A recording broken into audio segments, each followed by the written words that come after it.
The HOA built a pipeline straight through my ranch, and they didn't even ask. One morning, bulldozers showed up and tore my world apart, knocking over the tree I planted for my late wife while my granddaughter watched in tears. The HOA president, Carla, just smirked behind the sheriff she brought, telling me it was for the good of the community. So I came up with a revenge plan to cut off their water supply for good. But what she didn't know was that her entire project was built on a lie. A secret that was about to make me the most powerful person in this entire valley. Where are you watching from? Let me know in the comments because you won't believe what happens next. And if you believe homeowners deserve to win against a corrupt HOA, hit subscribe because you're going to love how this story ends. The first sign of trouble wasn't a letter or a phone call. It was a flash of high-visibility orange through the cottonwoods down by the creek. I was fixing a loose board on the porch, my granddaughter Elise sketching in her notepad beside me, when I saw it. You get to know the rhythm of your own land, the way the deer move at dusk, the specific call of a hawk circling overhead. Bright orange vests and metal tripods are not part of that rhythm. I put my hammer down and told Elise to stay put. My knees aren't what they used to be, but I made my way down the slope of the pasture pretty quick. It was my land, every one of its 20 acres, and I hadn't called a survey crew. There were 3 of them, pounding stakes into the ground a few dozen yards from the water. The youngest one saw me coming and muttered something to the man with the clipboard. By the time I reached them, they had their defenses up. I kept my voice even. "Morning. Can I help you fellas?" The one with the clipboard, who looked like he'd rather be anywhere else, wouldn't meet my eye. "Just doing our job, sir." I pointed to the fence line they'd crossed 50 yards back. "Your job is on my property. I didn't hire you." He finally looked at me, sighing like I was the biggest inconvenience of his week. "We're authorized. HOA easement extension." I almost laughed. "I'm not in your HOA, never have been. This ranch was here long before your little gated community was even a blueprint." He just shrugged and pointed his pen back toward the manicured lawns visible over the ridge. "Tell it to them. We've got a work order." They turned back to their equipment, a clear dismissal. They were just hired hands, but standing there on my own grass, being treated like a ghost, I felt a cold knot tighten in my stomach. This ranch wasn't just dirt and fences to me. I bought it after I lost my wife, Claire. We'd always talked about getting a piece of land like this, a place where the world couldn't get its hooks in you. After she was gone, it felt like the only thing left to do. It was supposed to be a place to heal. When my daughter and her husband were killed in a car wreck 2 years later, this place became the only home my granddaughter Elise had ever really known. It was our sanctuary. It was where I'd planted an oak tree for Claire, right on the ridge overlooking the creek. We'd sit there sometimes, Elise and I'd tell her stories about her grandma. The land held our memories. It was all we had left of them. So, when a woman named Carla Withers showed up at my gate 3 days after the surveyors, flanked by 2 sheriff's deputies, I knew this wasn't some simple misunderstanding. She was in her 50s, with a posture as stiff as the clipboard she held like a weapon. "Mr. Travis," she announced, not asked. "We're here about the pipeline." One of the deputies, a younger man, had the decency to look uncomfortable. The other just stared straight ahead. Carla did all the talking, waving a sheaf of papers. "The community board has approved the water pipeline. The easement is legally sound. Construction will begin next week." I told her the same thing I told the surveyors. "This is private property. You have no easement here." She gave me a thin, condescending smile. "We found a loophole in the original county filings from the 70s. Our lawyers assure us it's perfectly legal. The pipeline is going in, whether you like it or not." I spent the next few days burning through my savings calling every property lawyer in the county. Most didn't even call back. The one who did met me for coffee, took a look at the papers Carla had shoved at me, and just shook his head. "I'm sorry, Mr. Travis," he said, sliding the documents back across the table. "She's not wrong. They found a nasty little bit of archaic public utility language that no one's used in 50 years. It's a long shot, but it would cost you a fortune to fight it in court, and you'd probably lose." He looked me in the eye. "They know that. That's why they're doing it this way. Hope is a funny thing. You don't realize how much you're holding on to it until it's gone." I walked out of that coffee shop feeling hollowed out. They had all the power, all the money, and a loophole in the law. I had nothing but the deed to a piece of land they were about to tear in half. The bulldozers arrived at dawn the following Monday. The sound was what woke me. a deep, earth-shaking rumble that was completely alien. I stood on the porch, a cold mug of coffee in my hand, and watched them roll across my pasture. The green grass, still wet with dew, peeled back like a raw wound. Elise came and stood beside me, her small hand gripping mine. She didn't say a word. Her silence was worse than crying. They were methodical, efficient. The blade of the lead bulldozer dropped, and it began its slow, relentless march toward the creek. It was headed straight for the ridge, straight for Claire's Oak. I wanted to scream, to run out there, to stand in front of the machine. But what would that have done? Get me arrested while they kept on digging? So I just stood there, frozen, as the steel blade slammed into the trunk. The tree resisted for a moment. Then, with a splintering crack that I felt in my own bones, it shuddered and fell. My wife's memorial, gone in an instant. My granddaughter let out a small sob and buried her face in my side. I just held her tight, watching the machine grind over the stump and keep moving. A quiet devastation settled over me. They weren't just taking my land, they were taking my past. I led Elise back inside, closed the door on the sound, and felt something inside me shift. The grief didn't go away, but something else rose up to meet it. Something cold and hard and patient. I walked to the front gate and watched the churning mess they were making of my life. If they were going to take what was mine, I'd just have to take something back. My first plan wasn't revenge, it was reason. I figured if I could just talk to these people, face to face, maybe I could make them understand. The HOA held its monthly board meeting in a sterile community clubhouse that smelled of chlorine and air freshener. I wasn't a member, but the meetings were technically open to residents of the county if they registered as guests. So I put on a clean shirt, tucked my property deeds into a folder, and walked into the lion's den. The room was mostly empty, just a few bored-looking homeowners scattered in the chairs. At the front, behind a long folding table, sat Carla Withers and 4 other board members. She was in her element here, tapping her pen on a stack of papers, radiating an aura of self-importance. When it was my turn to speak, I stood up and walked to the little podium they had. I kept my voice steady, laying out the facts. I explained that the ranch had been in my family's name, clear of any HOA entanglements for decades.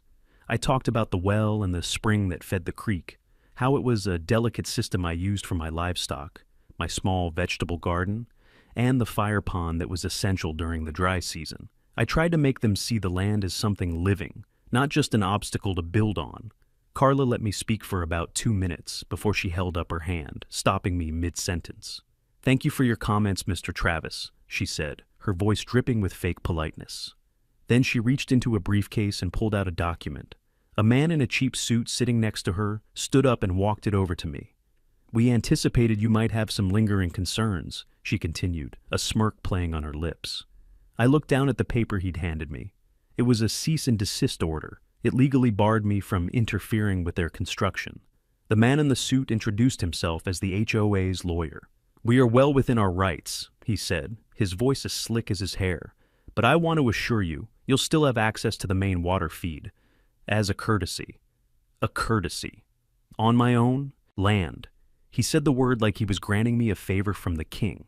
The room was silent. The other board members just stared at their notes.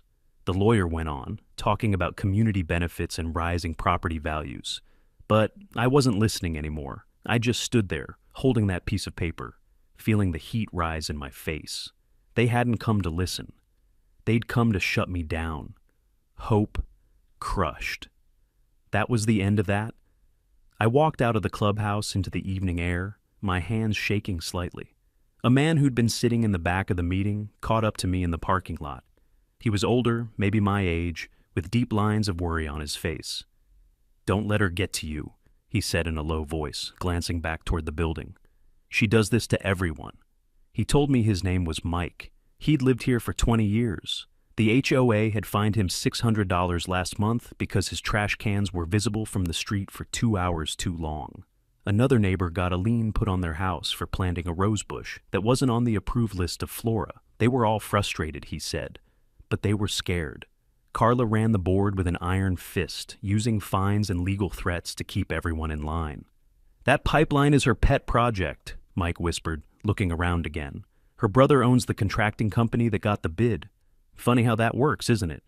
He said she was getting kickbacks, using community funds to push through a project that primarily benefited her own family's business. She'd manipulated the contracts, hiding the details in fine print no one ever read. That's when a detail from the papers they'd given me clicked in my mind. On the survey map, the route they'd planned seemed inefficient. It cut across the worst part of my pasture, a rocky, difficult patch of ground. Why not follow the flatter, easier path closer to the main road? No one was listening inside, but my engineer's brain was starting to whir. Something was off. Something didn't add up. I thanked Mike and drove home. For the next few days, I watched the trench grow, a deep, muddy scar snaking across my land. It filled with murky water after a brief rain, a grim canal cutting me off from my own memories. Every time I looked at it, the anger and helplessness churned inside me. One afternoon, I couldn't stand it anymore. I walked out past my broken fence, my boots sinking into the soft, excavated dirt piled up beside the trench. I needed to see where it ended. I just started walking, following the path of destruction. The trench ran straight and true for a few hundred yards, then took a sharp, almost 90-degree turn, heading directly toward the oldest part of the spring system. It was a crude and ugly thing, but it was leading me somewhere. The survey map they'd shown me was wrong. It wasn't just inefficient, it was deliberately misleading. It showed the pipeline tapping into the main creek flow, a source that was, according to their loophole, vaguely covered under public domain. But that's not where the water in this trench was coming from. I could hear it now, a faint but steady gurgle. I followed the sound past the end of their dig site, pushing through some overgrown brush. And there it was, the real source. It wasn't the main creek at all. They had tapped into a smaller secondary spring, the original spring head, the one that fed everything else downstream, a source that was located entirely on my neighbor's land, a forgotten plot upstream that belonged to an old man who had passed away years ago. I stood there, watching the clear, clean water bubbling up from the earth before being diverted into their ugly ditch. They weren't tapping a public utility. They were tapping a private spring, assuming no one would ever know the difference.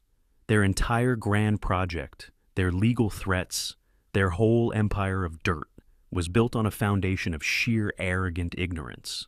They had no idea where the water truly lived, and as I looked up at that overgrown, forgotten piece of land, I realized something else. It was untouched.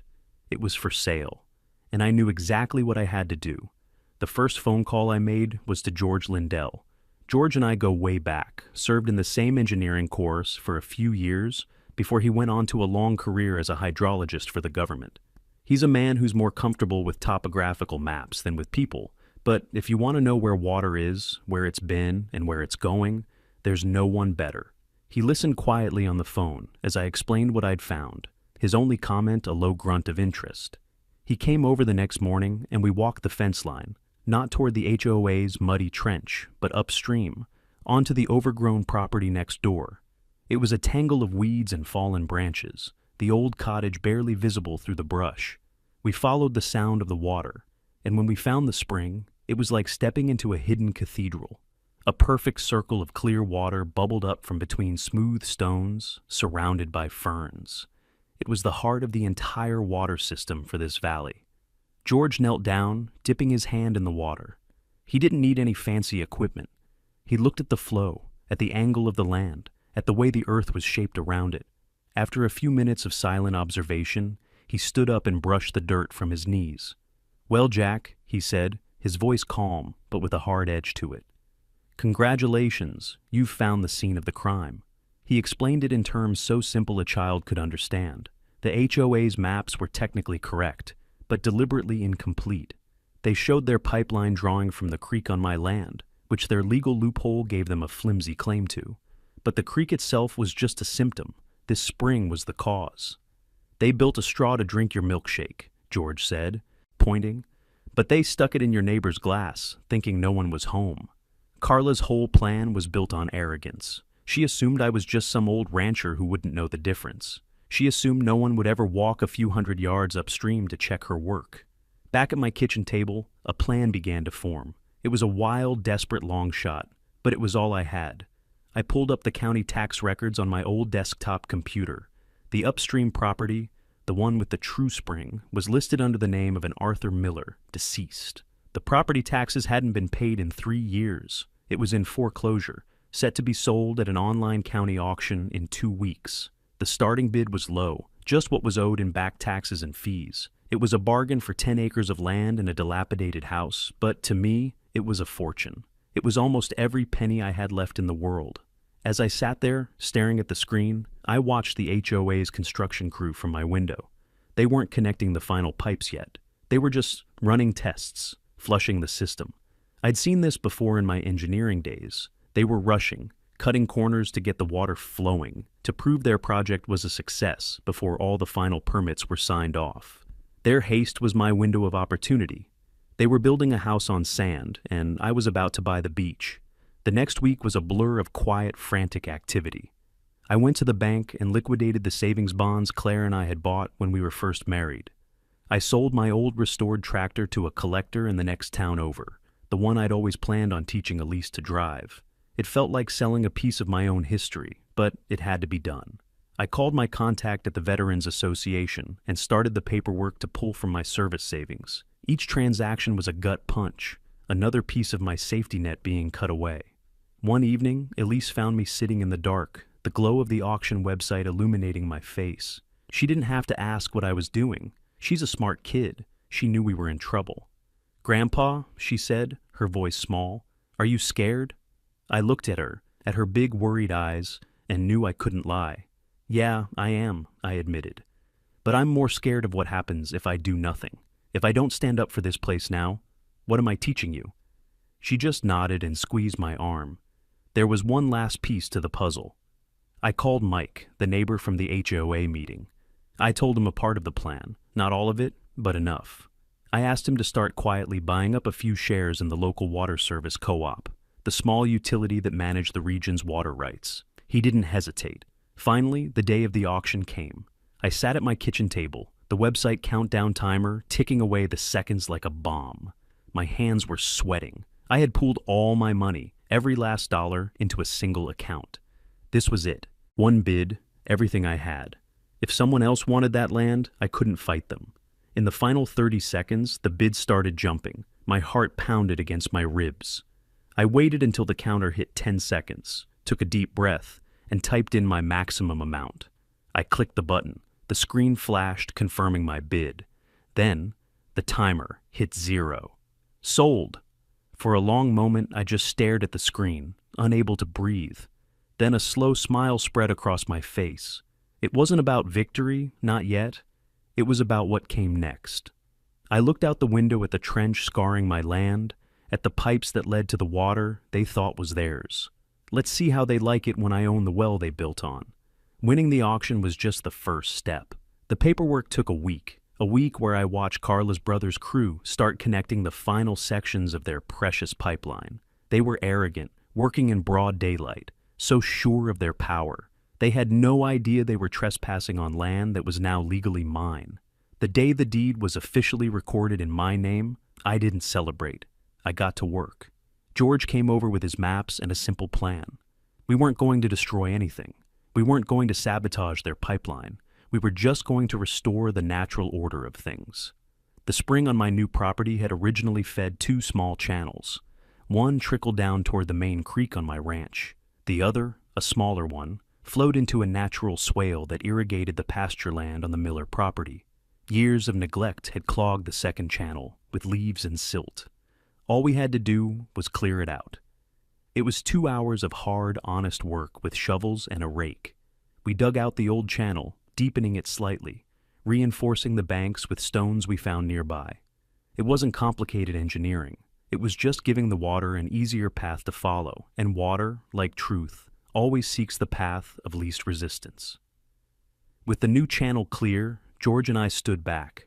The clear, cold water from the spring bubbled up, and, instead of flowing toward the HOA's intake pipe, it simply turned and followed our newly cleared path. It flowed gently away from their trench, disappearing into the thirsty earth of my new pasture. We had, in effect, turned off the spigot. We walked back to my porch, made a fresh pot of coffee, and sat down to wait. It took about 3 hours. Around noon, I saw the first sign, A service truck from the contractor sped down the main road and pulled up to the HOA's clubhouse. 15 minutes later, it tore out of the parking lot and headed toward my fence line. A man got out, stared into the now empty trench, and started shouting into his phone. An hour after that, the real fun began. Phones started ringing all over the gated community. I could imagine the conversations. Lawns turning brown mid-sprinkle, showers sputtering out, toilets refusing to refill. Their brand new, multi-million-dollar water system, the one that was supposed to raise their property values, had run dry. All afternoon, I watched the chaos unfold from a distance.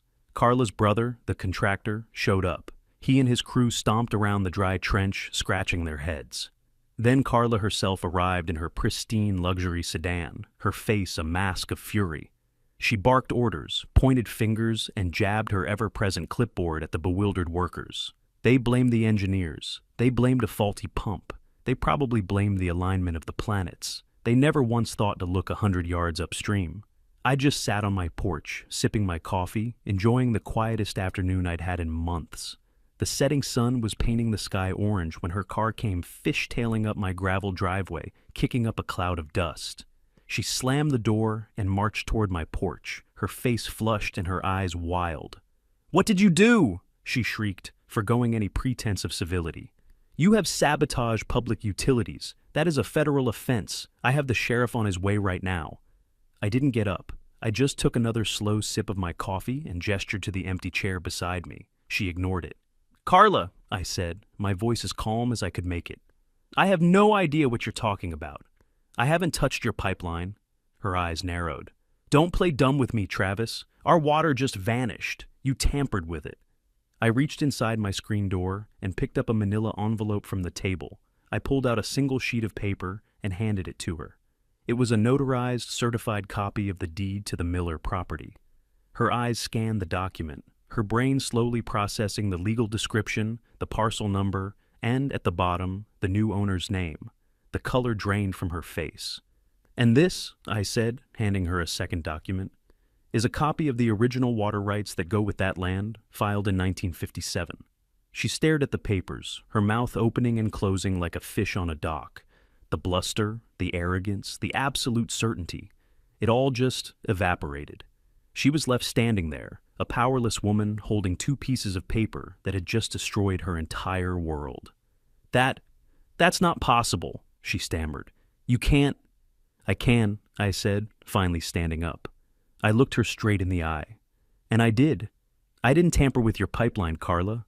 I just protected my private property. The water you were stealing, it's mine now." She sputtered for a few more seconds before her phone rang. I could hear the tinny, panicked voice of the HOA president on the other end. Her side of the conversation was a mess of half-formed excuses and choked-off accusations. She spun around and got back in her car, slamming the door so hard I thought the glass would shatter, and sped off. Later that evening, Mike called. He said Carla's brother had packed up his equipment and left. He told the HOA board it was a geological issue and that his contract didn't cover acts of God. He was washing his hands of the whole mess, leaving his sister to face the fallout alone. The board was in a full-blown panic. I had them exactly where I wanted them. The next day, I sent a simple typewritten letter to the HOA president. It laid out two options. They could begin the costly multi-year process of drilling for a new water source, or they could lease the water rights from me. My price was 10 times what their original deal with the county was supposed to be. Non-negotiable. 2 days later, I received a formal invitation in the mail. The HOA was holding an emergency board meeting. My attendance was requested. It was clear I wasn't being invited as a guest. I was being summoned to a showdown. This time, the HOA clubhouse wasn't empty. It was packed. Every chair was filled, and people were standing 3 deep along the walls. The air was thick with anger and confusion. These were people with dead lawns, thirsty pets, and weeks of listening to their taps hiss and sputter.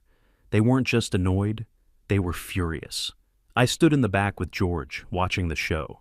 At the front table, the HOA board looked like they were facing a firing squad. Carla was there, but she wasn't in charge. The president, a flustered-looking man named Henderson, was trying to manage the crowd. Carla was attempting to spin the situation. "As we've stated, she said into the microphone, her voice strained.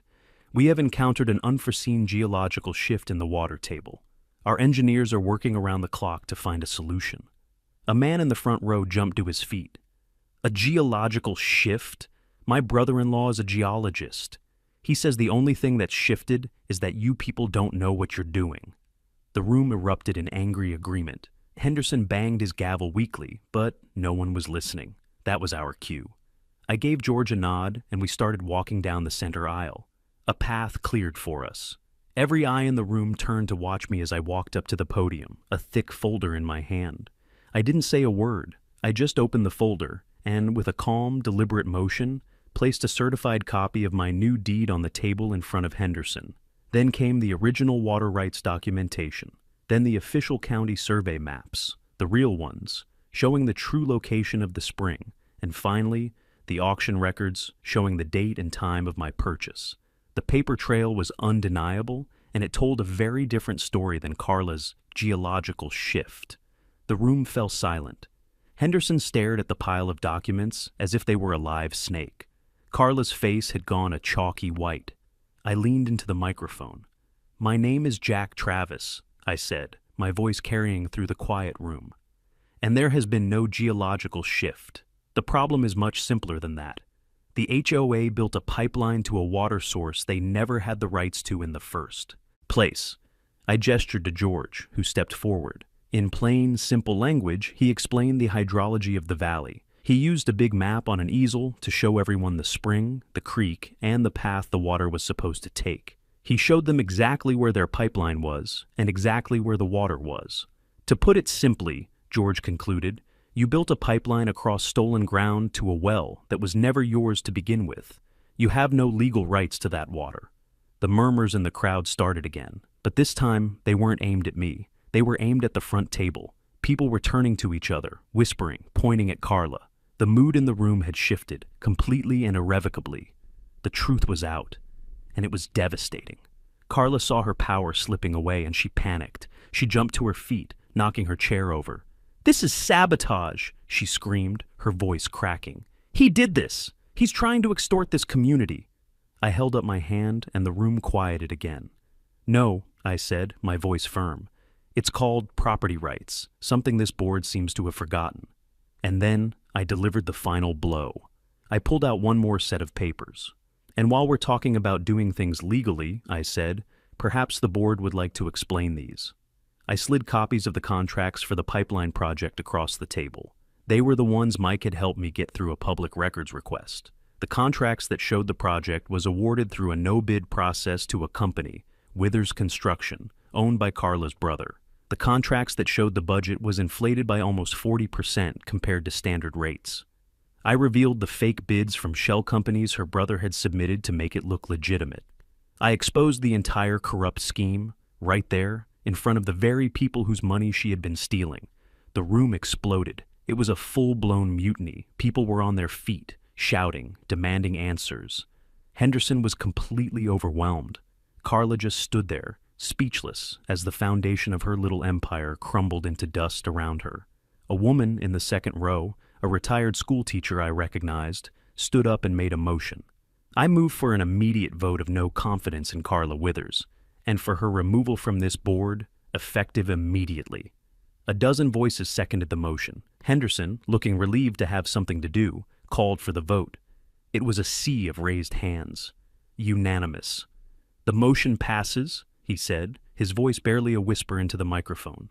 "Carla Withers is hereby removed from the HOA board."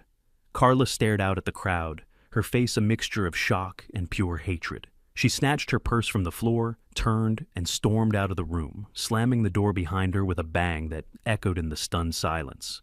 After a moment, Henderson cleared his throat and looked directly at me. The whole room was looking at me. "Mr. Travis," he said, his voice shaky, "would you consider running for her seat?" I didn't give Henderson an answer right away. Humiliating Carla in a public meeting was one thing. Joining the very organization that had tried to ruin me was another. I spent the next couple of days in a state of uneasy quiet. I started negotiating a temporary water lease with the HOA board, a deal that was fair but firm, putting them on a clear path to finding a legal, long-term solution that didn't involve my land. It felt like the beginning of the end. But people like Carla don't just accept defeat. They don't fade away quietly. When you take away their power, you're left with nothing but pure, unfiltered desperation. And desperate people do stupid things. A few nights after the meeting, a noise woke me from a dead sleep. It was around 2 in the morning, a low, grinding sound coming from the direction of my new property, the one with the spring. It sounded like an engine, but it was rough, inconsistent. I got up, pulled on my boots, and grabbed the heavy-duty flashlight I keep by the door. I told Elise to stay inside and lock the door behind me. I didn't take a weapon. The best weapon I had was already in place. After buying the Miller property, the first thing I'd done was install a simple chain-link gate at the access road. The second thing was mounting a small, motion-activated trail cam to a tree overlooking it. It was meant to keep an eye on things, maybe catch some deer on camera for Elise. I never imagined what it would actually capture. As I got closer, the noise grew louder. It was the unmistakable groan of a backhoe, its engine straining under a load. Through the trees, I could see its headlights cutting erratic beams through the darkness near the spring. Someone had cut the lock on my gate. My heart started pounding, not with fear, but with a kind of grim certainty. I didn't rush in. I stayed back in the shadows, my phone in my hand, and called the sheriff's department. I spoke in a low, calm voice, explaining that there was a trespasser on my property, operating heavy machinery, and that they were tampering with the primary water source for the valley. Then I circled around, staying out of sight, and watched. The operator of the backhoe was clumsy, frantic. It was Carla. She was trying to build a crude dam of mud and rock, trying to block the channel George and I had cleared, to force the water back toward her useless pipeline. But she didn't know what she was doing. The bucket of the machine gouged deep into the soft earth, tearing up the delicate ecosystem around the spring. Instead of diverting the water, she was just making a bigger and bigger mess. Suddenly, she hit a section of soft clay. The bank of the channel collapsed. A torrent of water, mud, and debris broke loose, surging downhill not towards her pipeline, but towards the property line of a neighboring farm. It was a minor flood, but it was destructive, washing out a fence and flooding a small equipment shed. I had it all on video. The flashing blue and red lights of the patrol car appeared at the end of the access road, just as Carla managed to get the backhoe stuck in the mud she'd created. I met the deputy at the gate. It was the same younger one who had flanked Carla when she first came to my ranch, Officer Lentz. He looked tired and profoundly annoyed. "Dispatch said something about tampering with a water source?" he asked. I just pointed toward the sound of the sputtering engine. "She's right over there." We walked up to the scene. Carla was climbing down from the cab of the backhoe, covered in mud, her hair a wreck. When she saw me and the deputy, she immediately launched into a performance. "Thank God you're here, officer," she cried, pointing a shaky mud-caked finger at me. "He provoked me. He's trying to ruin everything. I was just trying to fix the water problem he created." Lentz looked from her to the muddy disaster zone to me. He just looked weary. This was no longer a case of paperwork and civic disputes. This was a crazy woman with a backhoe in the middle of the night. His lazy deference to authority had finally hit a wall. I didn't say a word. I just took out my phone, unlocked it, and showed him the video from the trail cam. It showed a clear, time-stamped image of Carla's car arriving. It showed her cutting the lock on my gate with a pair of bolt cutters. And then it showed the last 15 minutes of her inept, destructive rampage with the backhoe. There was no sound, but none was needed. The pictures told the whole story. Lentz watched the entire video without expression. When it was over, he sighed the sigh of a man who knew his night was about to get a lot longer. He looked at Carla. "Ma'am, please put your hands behind your back." Carla's face crumpled. The act, the lies, the bluster, it all fell away. "You can't be serious," she shrieked. "He's the criminal here." "Ma'am," Lentz said, his voice flat and final, "I have you on video committing breaking and entering, trespassing, destruction of private property, and illegal tampering with a waterway. Right now, the criminal here is you." As he clicked the cuffs into place, the local news van I'd called on my way over pulled up behind the patrol car. A reporter and a cameraman came jogging up the path, their camera light flipping on, bathing the whole pathetic scene in the harsh, unforgiving light. Carla, in handcuffs, turned toward the cameras, her face contorted in a mask of rage. "He's ruining everything!" she screamed at the reporter. I stepped into the edge of the light, close enough for the microphone to pick up my voice. "Not everything," I said, my voice steady and clear. "Just the part you never earned." 6 months have passed since the night Carla traded her clipboard for a pair of handcuffs. The deep, muddy trench that scarred my pasture is gone now, filled in and seeded over. You can still see a slight depression if you know where to look, a faint reminder of the battle that was fought here, but the grass is growing thick and green again. I planted a new oak sapling on the ridge for Claire, not far from where the old one stood. It's small, just a whip of a tree for now, but it's strong, and it's taken root. The ranch is quiet again. It's the kind of deep, peaceful quiet that lets you hear the rustle of leaves in the wind and the gentle murmur of the creek. It's the sound of a place that's finally been allowed to heal. Things have changed in the valley, and not just on my land. I ended up taking Henderson up on his offer. I accepted the seat on the HOA board, but on one condition, that they also appoint George Lindell to advise on all technical matters. They agreed without a second of hesitation. The old board, the one that rubber-stamped Carla's every whim, was dissolved. We held new elections. The new board is made up of me, George, and 2 of the homeowners who had been most vocal at that emergency meeting, including Mike. Our first official act was to draft and pass a new bylaw. It states that any future utility expansion or major infrastructure project requires a 2/3 majority vote from every single homeowner. No more loopholes, no more backroom deals. The power is back where it belongs, with the people who actually live here. We finalized a formal water rights lease with the HOA, a simple, fair agreement that guarantees them a stable water supply at a reasonable price, while legally cementing my ownership and control over the source. The gate to the spring now has a new, heavy-duty lock, and the land around it is designated as a protected nature preserve. We gave it a name. At a small, quiet ceremony with just me, Elise, and George, we put up a small, hand-carved wooden sign. It reads, "Claire's Well." The best part of all this isn't the legal victory. It's watching Elise. The fear that had settled in her eyes for months is gone. She spends her afternoons down by the creek again, her sketchbook filled with drawings of dragonflies and the new oak tree. She smiles now, a real, genuine smile that reaches her eyes. The other day, we were walking the fence line, checking for breaks, and she just stopped and looked out over the pasture.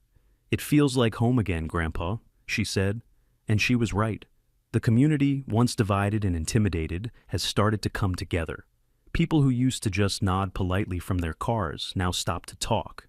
Mike came over last weekend with his son, and the 3 of us spent all Saturday putting up new fencing along my northern pasture. The woman who called for the vote against Carla brought over an apple pie last week, said it was the first time she'd felt like baking in years. A wall of fear has come down, and in its place, a real neighborhood is starting to grow. As for Carla, her last desperate act was her final undoing. The criminal charges stuck: trespassing, felony destruction of property, illegal tampering with a waterway. But that was only the beginning. Once the new board took over and opened the books, we discovered the true extent of her fraud. The HOA, representing the very people she used to bully, filed a massive civil lawsuit against her and her brother's now bankrupt construction company for restitution. She had to sell her big house to pay for the lawyers. Her brother moved out of state. Nobody visits her. No one speaks her name. She became a ghost in the community she once ruled with an iron fist. Her reign of petty tyranny is over, not with a bang, but with the slow, crushing weight of consequence. Last night, I stood on my porch, watching the last light of day fade behind the hills. The air was cool and clean. I wasn't just looking at 20 acres of land. I was looking at a promise I'd kept, to my wife's memory, to my granddaughter's future, and to myself. It was never just about a pipeline or a legal document. It was about a line someone tried to draw across my life, and the decision I made to not let them. I didn't just protect my land, I reminded them all who it belonged to.